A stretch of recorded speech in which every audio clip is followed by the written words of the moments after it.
सुबह सोने वाले दरिद्री होते हैं। चाणक्य नीति में ब्रह्म मुहूर्त के समय के सदुपयोग के विषय में इस प्रकार कहा गया है। सूर्योदय के समय को सोकर व्यर्थ बर्बाद करने वाले को, चाहे वो चमत्कारी विष्णु ही क्यों न हो, लक्ष्मी, विद्या, बुद्धि सब छोड़ जाते हैं।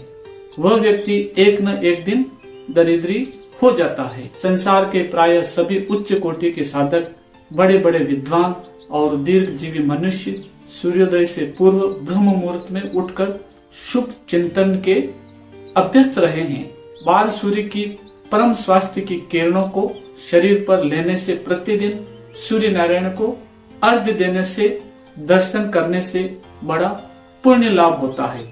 स्वास्थ्य और वीर्य बढ़ता है, नेत्र ज्योति उदीप्त होती है, मन प्रसन्न रहता है। ब्रह्म मुहूर्ते बुद्धेत स्वास्थ्य रक्षार्थ मानुष्य तत्र दुःखस्य शांत्यर्थ स्मृति मधुसूदनम।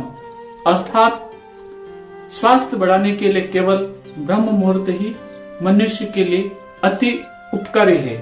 स्वस्थ मनुष्य को चाहिए कि वह अपने स्वास्थ्य, यौवन, वीर्य, बुद्धि आदि की रक्षा के लिए ब्रह्म मुहूर्त में सोकर उठ जाए और दुख नाश तथा प्रसन्नता लाभ, शांति के लिए भगवान का भजन, पूजन, कीर्तन, पूजा पाठ से दिन आरंभ करें। शैया पर दिन निकले पड़े रहने से मन में अनेक प्रकार के कुविचार तूफान मचाने लगते हैं और आलसी बना देते हैं।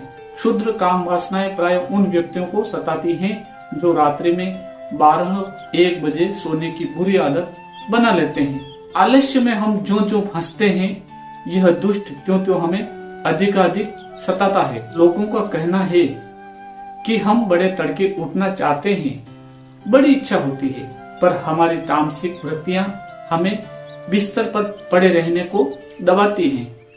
तबीयत करती है कि कुछ देर और नींद का मजा लें।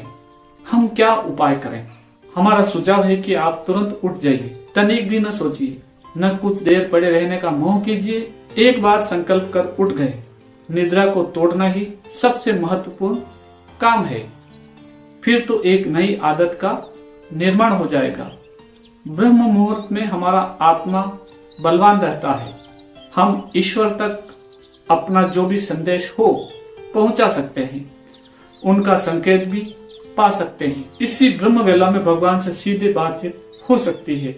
ब्रह्म मुहूर्त में उठकर शुभ कार्य करने वाला पुरुष सौंदर्य, लक्ष्मी, स्वास्थ्य, आयु आदि वस्तुओं को सरलता से प्राप्त कर लेता है। उसका आत्मा पवित्र और शरीर कमल के समान सुंदर हो जाता है। ब्रह्म मुहूर्त साधना का सबसे अच्छा समय है। ब्रह्म मुहूर्त में उठकर ध्यान का अभ्यास कीजिए। किसी हालत में इसको मत त्यागिए। यह समय ध्यान और चिंतन के लिए बड़ा ही अनुकूल है। नींद के बाद मन ताजा रहता है, वह शांत और सजग रहता है। इस समय मन में सद्गुणों की प्रधानता रहती है। आपस के वातावरण में भी सत्व गुण की प्रधानता रहती है।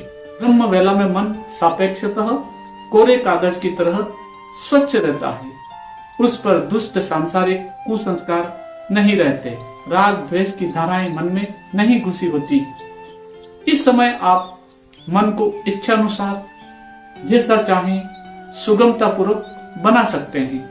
मन में स्वाध्याय और ब्रह्म चिंतन द्वारा नए और उत्तम संस्कार उत्पन्न करने का यही श्रेष्ठ समय है। आप इस समय सुगमता पूर्वक मन को दिव्य विचारों से परिपूर्ण कर उन्नतिशील जीवन व्यतीत कर सकते हैं। सारे योगी, परमहंस, सन्यासी, साधक और हिमालय के ऋषिगण इसी समय अपना ध्यान आरंभ करते हैं तथा ईश्वर से सीधे बातचीत करते हैं।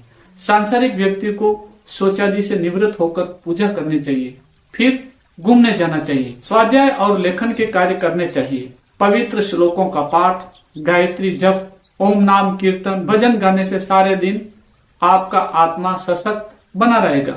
हर कार्य में ईश्वर की शक्ति साथ रहेगी और